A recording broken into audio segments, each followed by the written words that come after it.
Le Seigneur est bon pour nous ce matin. Est-ce que nous pouvons l'acclamer? Il est celui qui t'a donné la vie. Il t'a accordé l'être, le mouvement. Si tu bouges, c'est par la grâce de Dieu. Si tu as en possession toutes tes facultés, c'est la grâce de Dieu. Frère, acclame le Seigneur. Parce que c'est lui qui te fait vivre. Il est merveilleux, notre Dieu. N'était lui, on ne serait pas debout. Regarde que toute la maison est debout. Est-ce que tu peux encore acclamer très fort le Seigneur? Gloire à Jésus. Que le Seigneur Dieu vous bénisse. Nous sommes dans la joie d'être dans sa présence. Il est merveilleux, notre Dieu. Ces jours, lui, il les connaissait. Alors que peut-être nous, on l'ignorait. Mais lui, il le connaissait en parfait détail.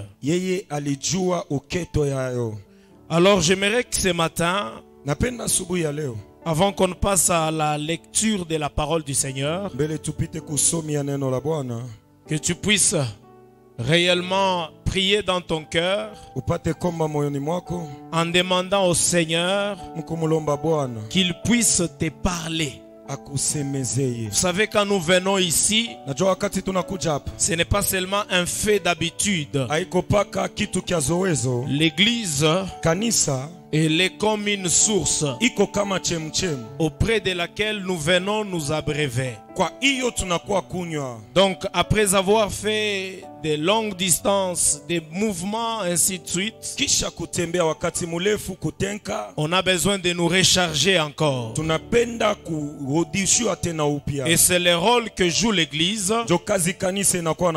Et surtout quand il s'agit du moment où nous devons écouter la parole de Dieu. Parce que lorsqu'on écoute la parole de Dieu, nous renforçons l'homme spirituel. Et nous sommes prêts à avancer dans la vie, quelles que soient les éventualités qui pourront se présenter devant nous. Avec la parole, nous pouvons être toujours victorieux. Alors j'aimerais que ce matin, que tu dises dans ton cœur, Seigneur, parle-moi. Je veux être nourri par toi. Et qu'en quittant en ces lieux, que je quitte avec la dose de ta connaissance, de ta parole. Parce que c'est cette parole qui va te permettre d'affronter la vie au milieu des hommes. Et qui va t'aider à rester juste, même là où l'injustice est proclamée. Amen. Amen. Alors j'aimerais dire merci au révérend apôtre Aaron Timothée, mon père. Lui qui dirige la grande famille Cité d'Espérance. Je lui réitère toute ma gratitude pour la confiance et tous les efforts qu'il ne cesse de fournir à notre personne. Je dis merci à notre chef direct, le pasteur Eli Kandolo. Lui qui nous a confié cette lourde responsabilité ce matin d'apporter la parole de Dieu au peuple du Seigneur. À tous les serviteurs de Dieu, diacres administrateurs et vous tous qui servez Dieu d'une façon ou d'une autre dans cette église, que le Seigneur Dieu vous bénisse. Que mon Dieu te bénisse toi aussi qui es là ce matin, qui est venu écouter la parole du Seigneur, et tu es pour nous un motif d'encouragement. J'aimerais que tu t'acclames pour toi-même. Gloire au Seigneur. Que Dieu vous bénisse. Amen. Alors pour un moment, nous allons prier le Seigneur dans une minute. Recommandez tout ce temps entre les mains du Seigneur. Est-ce que tu peux fermer les yeux là où tu es afin qu'on prie? Nous prions au nom de Jésus. Seigneur, nous avons besoin de toi. Nous avons besoin de ta présence. Ta présence exclut toutes les autres présences nocives. Et elle nous permet d'être délivrés et nous guérir. Je te prie, Seigneur, pendant qu'on est en train de tourner nos cœurs à ta grâce, de nous éclairer par les moyens de ta parole, que cette parole soit une force pour notre vie et qu'elle puisse sanctionner une victoire tant attendue dans nos vies au nom puissant de Jésus-Christ. Que ce qui n'est pas de toi se taise et disparaisse en ces lieux. Que Jésus soit glorifié dans chaque cœur, afin que toute la gloire te revienne, notre Seigneur. Au nom de Jésus-Christ de Nazareth, nous avons ainsi prié et nous disons Amen. Amen. Gloire à Jésus. Alors, le vendredi passé, nous nous sommes encouragés autour de la foi. On s'est dit que tout ce que nous faisons à l'église, comme étant travail spirituel, nous ne devons pas prendre cela à la légère. Parce que tout ce que nous faisons dans la présence de Dieu, le Seigneur en est témoin, et il arrive toujours qu'il intervient et qu'il nous fasse du bien. Il n'y a personne dans cette vie qui aurait suivi le Seigneur pour être déçu demain. Tout celui qui a suivi le Seigneur avec un cœur dévoué et une très grande détermination, en fin de compte, il termine sa course dans les actions de grâce. Et c'est le souhait que je veux sur toi. J'aimerais qu'à un certain moment de ta vie, que tu puisses être un homme ou une femme qui baigne dans les actions de grâce. Parce que tu aurais été visité par le Seigneur. Lorsque Joseph était en train de mourir, et que ses frères devraient rester et continuer leur séjour en Égypte,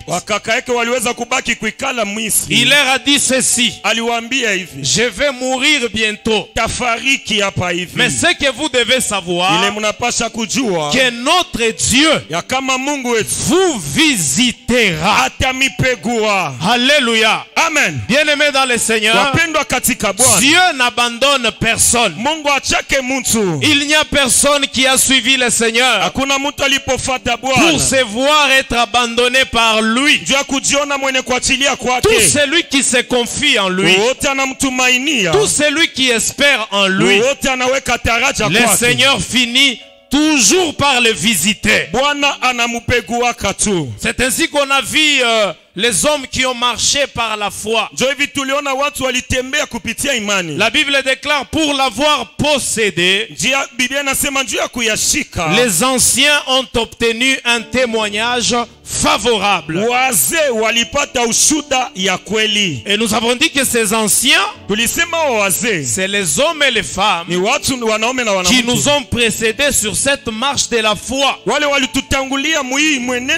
Donc les personnes avec lesquelles le Seigneur a marché avec dans l'histoire de la Bible, ils avaient la foi, raison pour laquelle ils ont obtenu un témoignage favorable. Ces gens avaient la connaissance que le monde entier, ou l'univers tel que nous le voyons, a été fait par la parole de Dieu. Et donc ils ont accepté d'entrer en contact avec ces dieux par diverses façons de faire les choses. Et le Seigneur avait toujours été de leur côté. Je te prie, mon bien-aimé, de ne pas perdre le repère, de ne pas perdre le chemin. Même si tu as beaucoup prié, même si tu as beaucoup gêné, le travail que tu as fait n'est pas vain dans le Seigneur. Sache que Jésus reste et restera le chemin, la vérité et la vie. Aussi longtemps que tu restes sur ce chemin qui s'appelle Jésus-Christ, la vie de Dieu se manifestera et le Seigneur te touchera. Et c'est ainsi qu'on a vu cet homme d'Abel, quand il s'agissait d'aller vers Dieu pour lui présenter un sacrifice. La Bible dit que Dieu a agréé le sacrifice d'Abel. Par contre, il n'a pas agréé le sacrifice de Caïn. Parce que Abel a offert son sacrifice comme on offre à un Dieu vivant et le tout-puissant. Mais Caïn a fait le même geste, mais pas avec la même détermination. Ça paraissait très négligent de sa part. Lorsqu'il amène les prémices de son chant vers Dieu, mais c'était très sérieux de la part d'Abel. C'est la raison pour laquelle Dieu avait agréé les sacrifices d'Abel. Parce que par le moyen de ces sacrifices, la Bible déclare que c'est la raison pour laquelle il a été déclaré juste. Dieu ne déclare pas juste n'importe qui. Ce que j'ai compris dans le sacrifice d'Abel, c'est que son cœur avait précédé l'animal qu'il a offert à Dieu. Il a d'abord compris dans son cœur que le Dieu auprès duquel je vais, il est le Dieu tout-puissant. Et parce qu'il est le Dieu tout-puissant, je dois lui amener quelque chose de considérable. Et parce que Dieu regarde au cœur, Dieu voyant l'attitude du cœur d'Abel, et le Seigneur le déclare juste. Oh bien-aimé dans le Seigneur, quand nous venons auprès de Dieu, lorsque nous entrons dans sa présence, faisons précéder nos cœurs au-delà de nos gestes, au-delà de tout ce que nous sommes appelés à faire, que nos cœurs soient consacrés à Dieu. Et le Seigneur te marquera de la marque de la justice. Ainsi, quand tu es juste devant Dieu, tes ennemis seront devenus les ennemis de Dieu. ainsi que tes amis seront aussi les amis de Dieu. Alléluia. Amen. C'est ce que nous avons vu pendant la semaine. Et nous nous sommes dit qu'il est important que nous puissions marcher par la foi, que nous puissions compter sur le Seigneur et que nos yeux restent fixés sur Jésus. Quels que soient les temps et les circonstances, regardons à Jésus. Lui, il ne ment jamais et il ne mentira jamais. Est-ce que quelqu'un peut acclamer le Seigneur? Alors ce matin, nous voulons voir quelque chose. Dans quelques minutes, et nous allons terminer. Nous sommes dans le psaume. Est-ce que quelqu'un peut se tenir debout? Qu'on lise la parole du Seigneur. Psaume chapitre 114. Nous allons lire le premier verset jusqu'au 8e. Ce n'est que 8 versets pour ces chapitres. La Bible dit ceci. Quand Israël sortit d'Égypte, quand la maison de Jacob s'éloigna d'un peuple barbare, Juda devint son sanctuaire et Israël fit son domaine. La mer le vit et s'enfuit. Le Jourdain retourna en arrière. Les montagnes sautèrent comme des béliers, les collines comme des agneaux. Qu'as-tu mer pour t'enfuir, Jourdain pour retourner en arrière?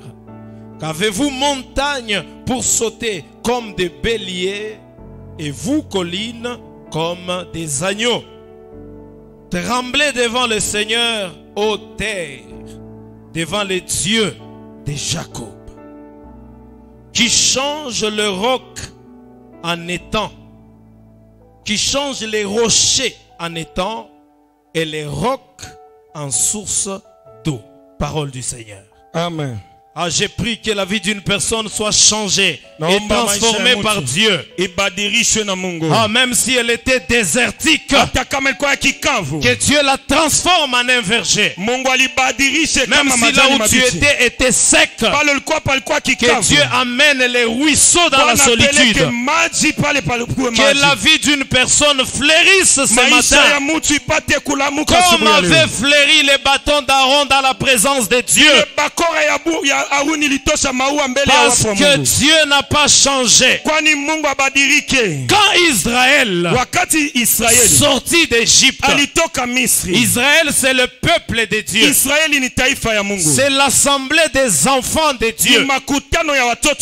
Et c'est ce que Jésus est venu faire avec nous. La Bible déclare à tous ceux-là qui l'ont reçu et à ceux qui croient en son nom, elle a donné le pouvoir de devenir enfants de Dieu. Donc toi et moi, nous sommes les enfants de Dieu. Parce qu'à un moment donné, avec les difficultés de la vie, on essaie un peu de perdre cette notion en nous. Bien-aimé, quel que soit le haut, quel que soit le bas, tu restes un enfant de Dieu. Je suis un enfant de Dieu. Tu es un enfant de Dieu. Et nous sommes les enfants de Dieu. Et ainsi, bien-aimé, Israël, à un moment donné, après avoir connu l'esclavage, le Seigneur est venu pour intervenir dans leur vie, afin de les sortir d'Égypte. Et la Bible déclare, lorsque Israël sortit d'Égypte, et quand la maison de Jacob s'éloigna d'un peuple barbare, il y a eu quelques conséquences qui sont arrivées. Si Jésus est venu dans ce monde, mourir pour nous sauver, c'est parce que nous appartenons à Dieu. Et nous ne sommes pas les enfants de Dieu seulement maintenant. Ou que nous ne sommes pas connus de Dieu seulement maintenant. Parce qu'avant qu'on figure dans ce monde, depuis l'éternité, Dieu nous connaissait déjà. La Bible dit, ce qu'il a connu d'avance, il les a aussi appelés à porter l'image de son fils Jésus. Donc bien aimé, avant que tes parents ne te connaissent, avant que tu ne sois conscient de ce monde, dans l'éternité, tu avais déjà existé. Tu étais dans le plan de Dieu et Dieu te connaissait. C'est la raison pour laquelle il n'a pas voulu te voir sombrer dans le péché et dans la déviation. Qu'il est descendu acceptant la croix pour te sauver. Parce que ces gens-là qui étaient en Égypte, ils n'étaient pas égyptiens, ils sont hébreux. C'est un peuple que Dieu a formé par les moyens d'un appel, l'appel d'Abraham. Il lui a dit, tu seras des nations. Et il a commencé avec la maison de Jacob. Mais les circonstances selon le plan de Dieu a fait que ce peuple se retrouve en Égypte. Et lorsqu'ils ont fait leur séjour en Égypte, et que le quota que Dieu avait fixé était arrivé à son terme, il fallait que Dieu vienne les délivrer. C'est ainsi que le Seigneur est descendu en Égypte pour les sortir de l'Égypte. Quand on dit que quand Israël sortit, ce n'était pas un fait de leur propre gré. Ce n'était pas qu'ils se sont réveillés un matin, ils ont fait un rassemblement, ils se sont dit, mais comment vous trouvez? Quittons l'Égypte, allons à Canaan. Vous savez, selon l'histoire, notre père Abraham, Dieu lui a donné une terre. Allons-y seulement, vous ne trouvez pas qu'on est fatigué? Non. Ils étaient là comme esclaves. L'Égypte était devenue pour eux une prison. Parce que le roi l'Égyptien, ingrat, qui a semblé ne pas connaître Joseph, il avait dit à son peuple, montrons-nous habiles. Ce peuple est devenu puissant. Nous devons l'assujettir, les affaiblir davantage, pour qu'ils ne soient pas puissants, et qu'un jour, si on est attaqué, qu'ils ne se joignent à un autre peuple pour nous détruire. Après quoi? Qu'ils puissent partir. On ne doit pas les laisser partir. C'est une main d'œuvre. Nous devons les compliquer la vie. Effectivement, on les a compliqué la vie. Ils sont devenus esclaves. Alors que Joseph ne les a pas laissés esclaves. Ils ont bâti des villes qui ont servi de magasins pour Pharaon. Le peuple libre d'hier devenu esclave d'aujourd'hui.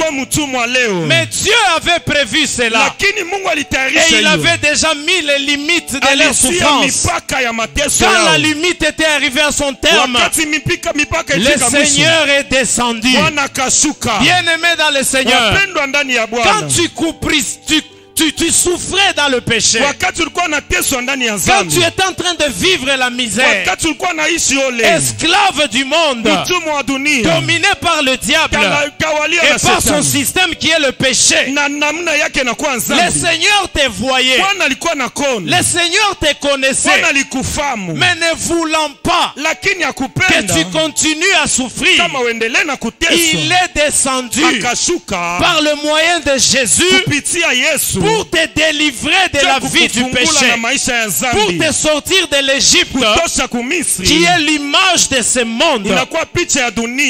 Parce que le monde bien-aimé, avec son roi qui est le diable, il ne voudra jamais du bien pour toi.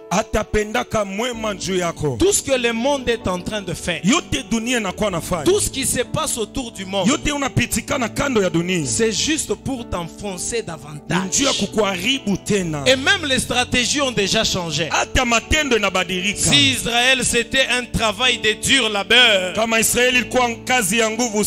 aujourd'hui c'est un bien-être maquillé. On veut que les gens courent derrière le bien, que les gens courent derrière l'argent, que les gens courent derrière les choses inutiles. C'est une sorte d'esclavage, afin que vous vous retrouvez que la course est déjà terminée et la conséquence c'est que vous êtes perdus. Mais Dieu ne veut pas que vous soyez perdus. Jésus ne veut pas que quelqu'un se perde. C'est pourquoi il est venu. Et il continue d'agir par le Saint-Esprit au moyen de sa parole, afin que les pécheurs entendent la voix du Seigneur et qu'il abandonne le péché et qu'il entre dans la sainteté. La Bible déclare: si vous entendez ma parole, n'endurcissez pas vos cœurs, parce que la parole de Dieu vient nous faire du bien, vient nous délivrer et vient nous sortir. Ainsi ce peuple est sorti. C'est le souhait de Dieu pour ta vie.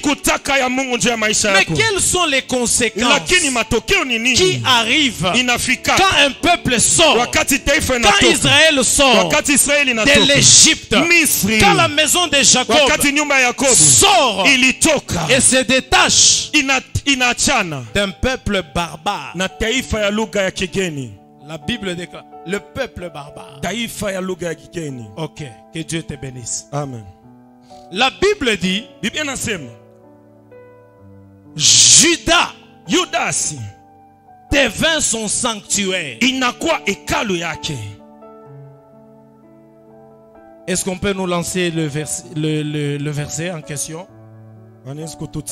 Judas devint son sanctuaire et Israël fut son domaine. Aussi longtemps qu'ils étaient en Égypte, Judas n'était plus le sanctuaire de Dieu. Israël semblait ne plus être le domaine de Dieu. Parce que là où Dieu règne, il n'y a pas le règne du péché. Il n'y a pas le règne du diable. Il n'y a pas le règne de ténèbres. Mais lorsqu'il sort, Judas devint le sanctuaire de Dieu. Et Israël devint le domaine de Dieu. Bien aimé, l'objectif de la délivrance. Parce que quand nous parlons du sanctuaire de Dieu, nous voyons les lieux où réside en permanence la présence de Dieu. Et là où nous parlons du domaine de Dieu, c'est que c'est une propriétaire de Dieu et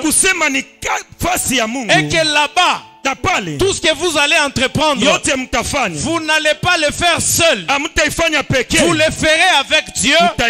Et la conséquence ne peut être que succès. Ainsi Israël en sortant, Juda devint le sanctuaire de Dieu. Lorsque nous parlons de la délivrance pour ta vie, l'objectif de la délivrance, c'est que tu aies sur toi et en toi une présence de Dieu permanente.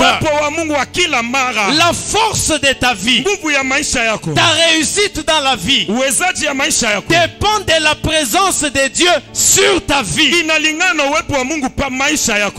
Quand tu quittes, la présence de Dieu vient. Quand tu décides de suivre Jésus, la présence de Dieu vient. Quand tu invoques le Seigneur pour qu'il te délivre, c'est pour que la présence de Dieu atterrisse dans ta vie. C'est ça l'objectif. Des fois quand nous entrons en prière, nous avons à l'image que seulement les choses qui ne font pas, nous avons besoin de voir ceci, nous avons besoin de voir cela, ça fait longtemps. Bien aimé, Dieu connaît cela. Et on venait de chanter tout de suite que Dieu connaît nos besoins. Le Seigneur connaît nos besoins. Les besoins du cœur, les besoins de la vie, Jésus les connaît. La Bible déclare, vous n'êtes pas comme les païens. C'est les païens qui demandent. Ils vont se vêtir de quoi? Ils vont boire quoi? Ils vont manger quoi? Le royaume de Dieu ne consiste pas dans le manger et dans le boire. Le royaume de Dieu consiste dans la justice, dans la joie, par le Saint-Esprit. Il faudra que la présence de Dieu soit permanente dans ta vie et que tu vives Dieu en toi et que tu sois appelé homme de Dieu, femme de Dieu. Amen. Amen. Parce que les hommes et les femmes de Dieu, au-delà du sacerdoce comme on le fait, mais cette appellation trouve son sens par le fait que la personne a Dieu avec. C'est celui-là qu'on appelle l'homme de Dieu. Ce n'est pas où qu'on a Ubiri, non. Ce n'est pas celui qui prêche. Oh, il chante beaucoup. Quand elle chante, j'ai la chair de poule. Non, au-delà de chanter, au-delà de prêcher, avoir Dieu dans la vie de tous les jours, cette personne on l'appelle homme de Dieu, femme de Dieu. Et Dieu, quand il vient nous délivrer, c'est pour que nous soyons des hommes et des femmes de Dieu. Les sanctuaires du Seigneur. Et Juda en Israël, c'était le siège de décision. C'était la tribu du roi. Et il se trouvait que dans la partie de Juda, il y avait une ville qu'on appelait Jérusalem. Et Jérusalem avait avec lui dedans le temple du Seigneur. Et dans le sein de saint du temple du Seigneur résidait l'arche de l'alliance de Dieu. La présence de Dieu était là-bas. Et toi aussi, bien-aimé, quand Dieu te délivre, c'est pour que la présence de Dieu réside dans le sein de saint de toi-même, qui est ton cœur. Parce que quand la présence de Dieu vient, c'est pour affecter nos cœurs, pour permettre à nos cœurs de changer. Oh, quand tu quittes l'Égypte, quand tu quittes le monde, quand tu lâches les personnes qui ne connaissent pas Dieu, quand tu te décides de marcher avec la parole de Dieu, le Seigneur vient résider dans ton cœur. Et Dieu tous les jours a toujours eu besoin de ton cœur. Quand vous venez à l'église, préoccupez-vous de vos cœurs. Vérifiez Révérifiez si réellement la présence de Dieu est permanente là-bas. C'est ça le secret de votre réussite. Église du Seigneur, cherchez à ce que Dieu réside dans vos cœurs.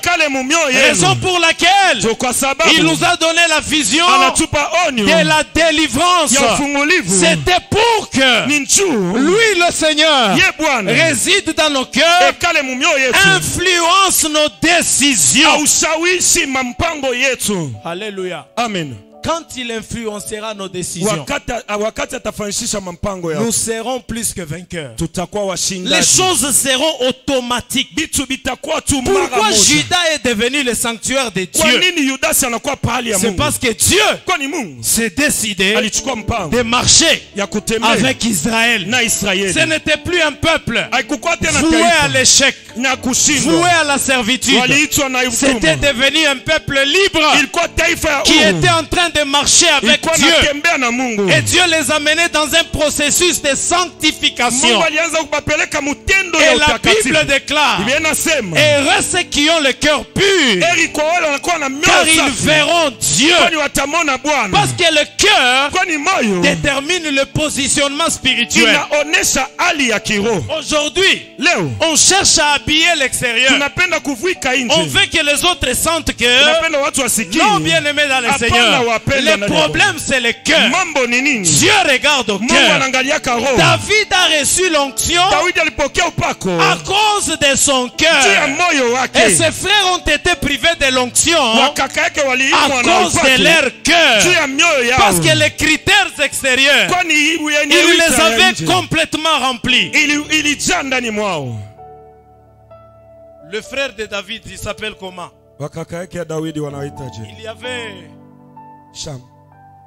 Il y avait Shama. Quand il passe devant le prophète Samuel, l'homme de Dieu a même été tenté d'aller lui verser de l'huile.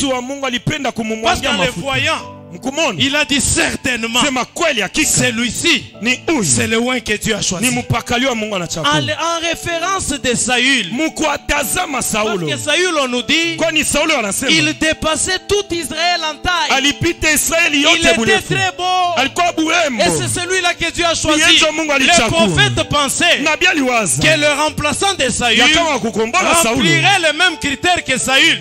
Et pourtant, quand Saül était choisi, à l'époque là, ce n'était pas question de sa taille, mais il avait un cœur disposé et il aimait le Seigneur et il était obéissant à ses parents. Ce sont les critères qui avaient qualifié Saül. Tu veux être qualifié par Dieu, que ton cœur soit son sanctuaire, que les valeurs de Dieu repose dans ton cœur, que les choses de Dieu reposent dans ton cœur. Tu ne feras pas beaucoup de gymnastique. L'automatisme spirituel sera avec toi. Le divin marchera avec toi et tu réussiras. Pas un cœur plein de mauvaises choses à l'église, mais quelqu'un est en train de méditer le mal. Comment se fait-il qu'on peut apprendre les poisons à l'église? L'assemblée des saints qui a médité de mettre le poison contre son ami. Oh bien-aimé dans le Seigneur, ça c'est le fruit du cœur. Quand un cœur manque Dieu, les pensées ne sont que cruelles. Cité d'espérance. Vous voulez être une église de Dieu, une église forte, c'est ce que vous êtes. Ouvrez encore davantage davantage vos cœurs. Laissez la place à Dieu. Que Dieu dirige vos cœurs. Qu'il influence vos cœurs. Oh, sa sainteté resplendira autour de vous. Et vous réussirez dans tout ce que vous ferez. Des fois vous battez,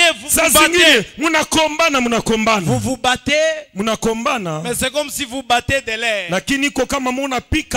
C'est bien beau de prier beaucoup, mais quand le cœur n'est pas sérieux devant le Seigneur, c'est une course qui est vouée déjà à l'échec. Ce matin, le Seigneur a besoin d'un cœur.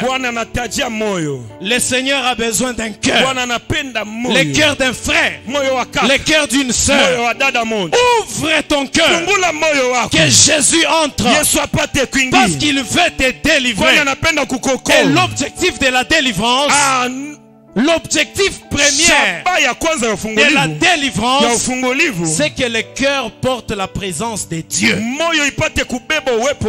Et lorsque Israël était devenu son domaine, et que Judas était devenu le sanctuaire de Dieu, écoutez maintenant ce qui arrive.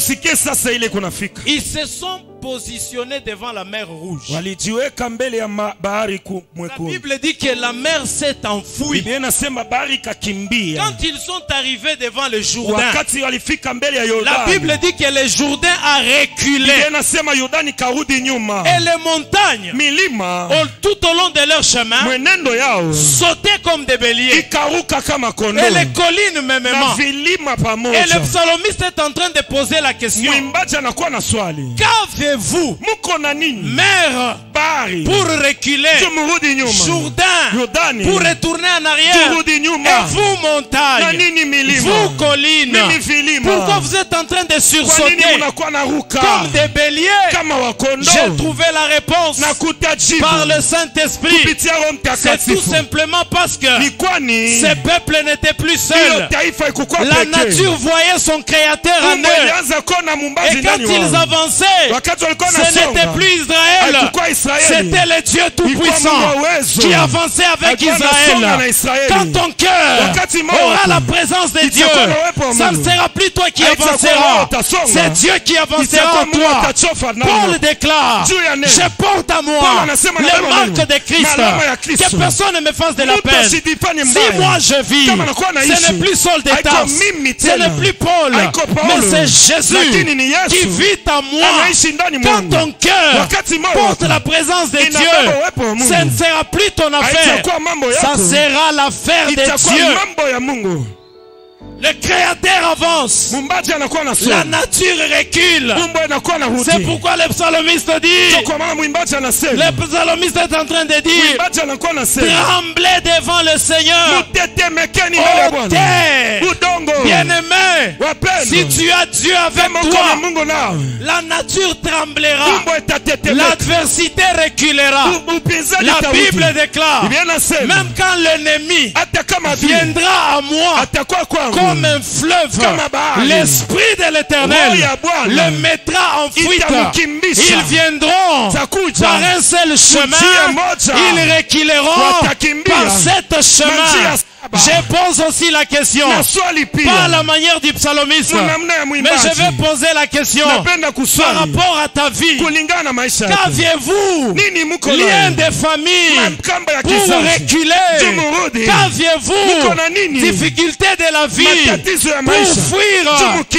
Pourquoi tu fuis? Vous, les liens de famille, pourquoi vous fuyez? Vous, les problèmes de la vie, pourquoi vous fuyez? Parce qu'il voit en toi la présence de Dieu. Bien-aimé, cette présence, elle brisera le chêne, elle brisera les cordes, elle brisera tout ce que l'ennemi t'a imposé au devant de toi pour t'empêcher à percer. Je déclare que tu monteras, tu perceras et tu monteras plus haut, parce que ton cœur a reçu la présence de Dieu. Alléluia. Amen. La Bible dit que nous devons garder nos cœurs. Plus que toute autre chose. C'est de lui que nous viennent les sources de la vie. Aujourd'hui, je te donne une formule simple. Garde Dieu dans ton cœur. La victoire sera de ton côté. Alléluia. Amen. Lorsque David avait péché, il a couru vite devant le Seigneur pour arranger, parce qu'il savait qu'il s'était mis en difficulté. Dieu ne sortira plus avec lui. Et pourtant, avant de pécher, la Bible déclare que David, il sortait, il rentrait, il avait la victoire parce que Dieu était avec lui. Il était avec lui où? Dans son cœur. Il dit: je garderai ta parole, je la renfermerai dans mon cœur pour ne pas pécher contre toi. Le diable ne veut pas que tu gardes la présence de Dieu. Amen. Il y a un appel d'appara quand tu arrives. Chassons, tu chasses. Écrasons, tu écrases. Après, quand tu sors, quelqu'un t'importune. Il te dit: nous prions. Mais il ne faut pas se laisser faire. Tu n'es pas n'importe qui. Et tout de suite tu réagis. Et voilà, la présence de Dieu parle. Et il te domine davantage. Ce soir, bien-aimé, sache que notre combat n'a rien à voir avec la chair, n'a rien à voir avec le sang. Nous combattons contre les principautés, contre les esprits de l'air qui sont là en haut et les autorités. Davantage déjà, la croix nous a donné la victoire. Parce que Jésus a dépouillé les autorités, les dominations. Il les a livrés publiquement en spectacle. Il les a triomphés par la croix. T'avances, tu as la victoire. Mais ce qui compte maintenant, c'est que ton cœur garde la présence de Dieu. Quand tu garderas la présence de Dieu, même lors d'un examen, au travail, on est en train de sélectionner. La grâce de David sera sur toi. Même si tu n'as pas rempli les critères. Parce qu'on voulait disqualifier David. Tout simplement parce que c'était un enfant. Mais au-delà du fait qu'il était enfant, il avait la présence de Dieu. Donc la présence de Dieu, ça n'a rien à voir avec les parents. Oh, je suis adulte, maintenant je dois avoir la présence de Dieu. Non. Et les adultes, et les vieillards, et les jeunes, et les enfants, s'il faut garder la présence de Dieu, il faut la garder. Parce que le combat est à tous les niveaux, les défis aussi est à tous les niveaux. Et toi tu es condamné à remporter la victoire parce que tu as la présence de Dieu. La maladie qui t'a accablé, elle va partir, pas par la force des médicaments, par la force de la présence de Dieu. Les problèmes qui te dérangeaient vont terminer, pas parce que les juges ont sanctionné, parce que Dieu a décidé d'enlever cela et de te donner la paix. Est-ce que quelqu'un est avec moi ce soir? Le Seigneur a besoin qu'on travaille nos cœurs. Le Seigneur a besoin qu'on travaille nos cœurs. Et que nos cœurs gardent la présence de Dieu. Si tu étais malade et que tu es entré en ces lieux, te disant même en toi-même, parce que j'ai quand même prié pour ça, comment se fait-il que j'ai toujours la douleur? Ce matin, au nom de Jésus, parce que la présence de Dieu est venu nous guérir, que tu puisses recevoir la guérison au nom de Jésus-Christ. Même si tu étais bloqué et qu'on t'avait enfoui dans la mer, ce matin tu vas surgir, tu vas quitter les flammes de feu tu vas quitter les eaux qui t'ont englouti. Tu sortiras dans la surface.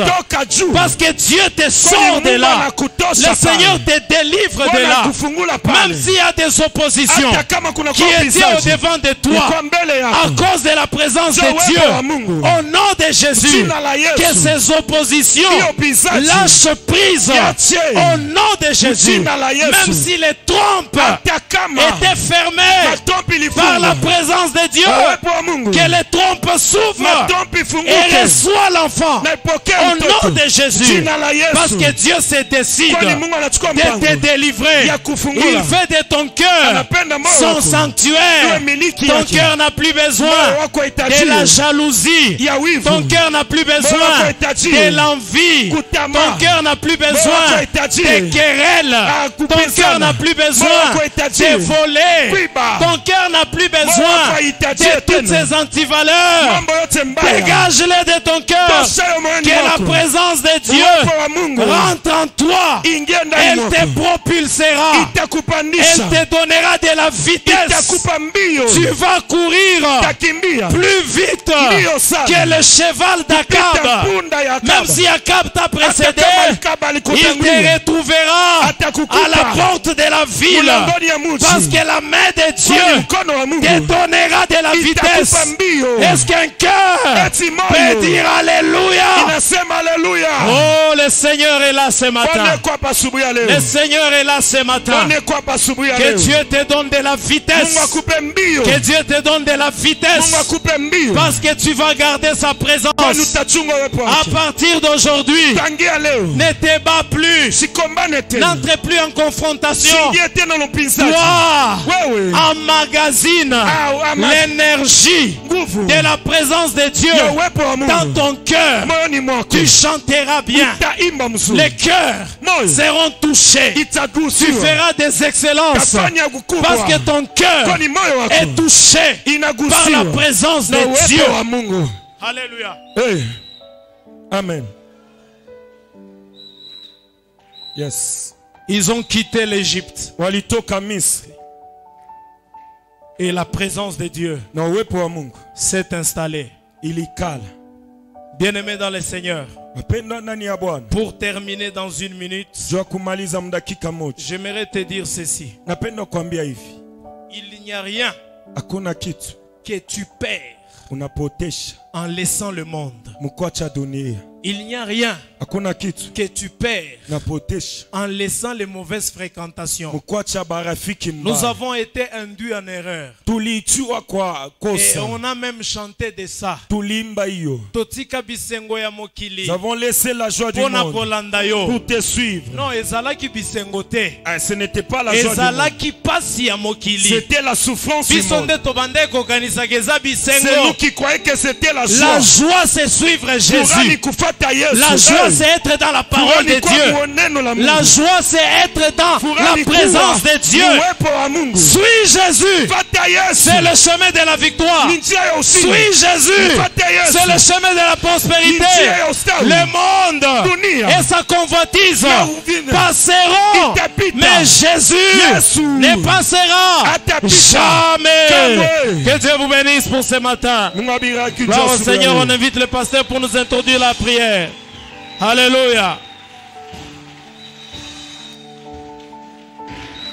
Est-ce que nous pouvons encore acclamer très bien le Seigneur? Quelqu'un qui a la présence de Dieu peut bien acclamer le Seigneur. J'ai dit quelqu'un qui a la présence de Dieu. Quelqu'un qui sent la présence de Dieu en lui. Est-ce qu'il peut acclamer le Seigneur? Je veux que nous puissions prier dans 5 minutes. Prends une bonne position. Je veux que nous puissions prier dans 5 minutes. Nous allons demander la présence de Dieu. C'est depuis le début de ce culte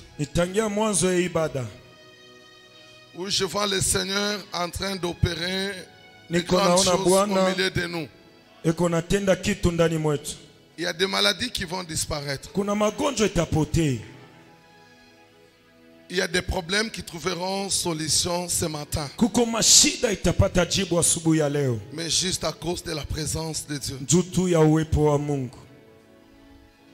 Commence à examiner ton cœur. C'est peut-être ton cœur qui peut t'empêcher à recevoir cette présence.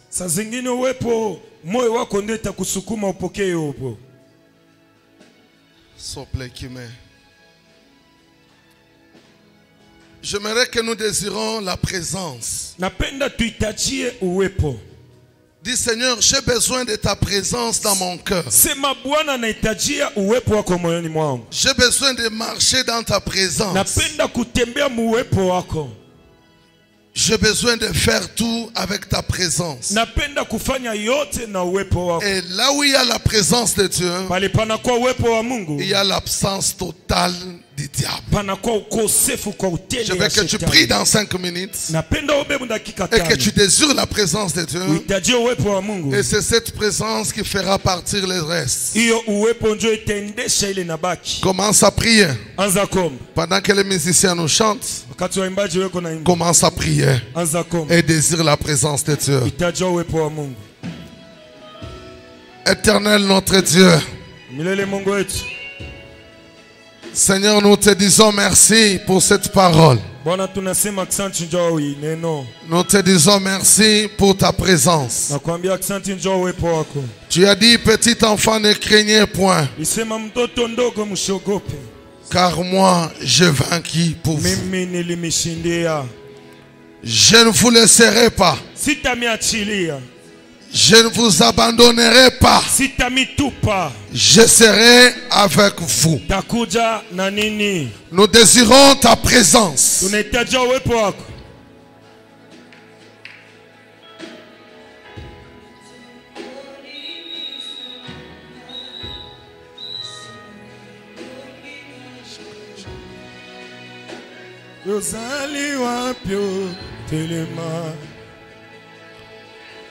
Alléluia. Mapate komi molili ninye komelingayo ozali wapyo telema.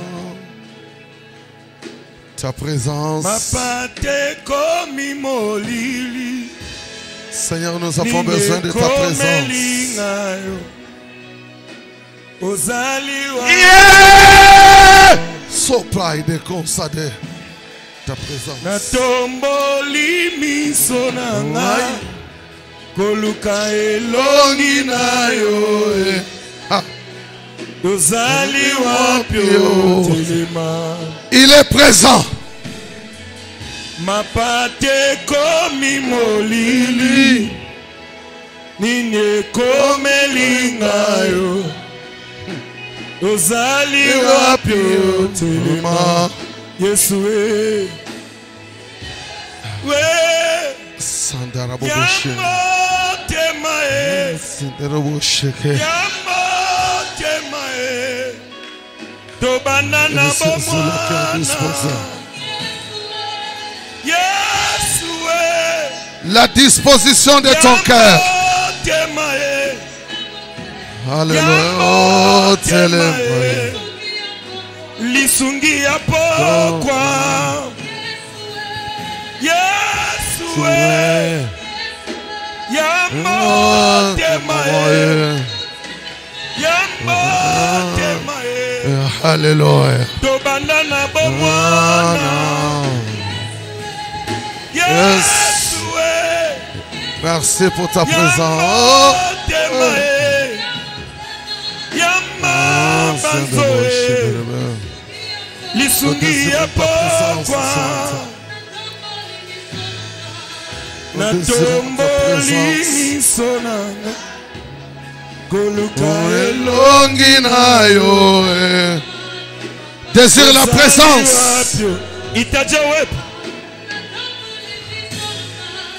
Que vous soyez vieux, que vous soyez jeunes, désirons la présence. La bosandara bobo senderebo. Nini komelingae. Aliopia. Yeah. Nelio ingi. Komelingae. Aliopia.